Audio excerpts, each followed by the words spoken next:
தைப்பூசம் வந்ததையா தைப்பூசம் வந்ததையா தரையெல்லாம் மேகம் வந்து நீராட்டும் நேரமையா அழகன் குமரனுக்கு அபிஷேகம் நடக்குதையா சந்தனம் பன்னீரும் திருநீரும் மணக்குதையா பழனிமலை யானே என்று பக்தியோடு பாடுகிறோம் பழமாக இனிப்பவனை பசியார பார்க்க வந்தோம் பால்முகத்தை பார்க்க வந்தோம்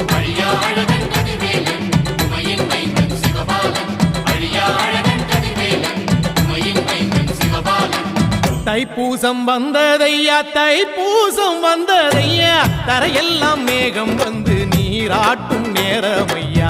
ஆண்டி குமரனுக்கு அபிஷேகம் நடக்குதையா சந்தனம் பன்னீரும் திருநீரும் மணக்குதையா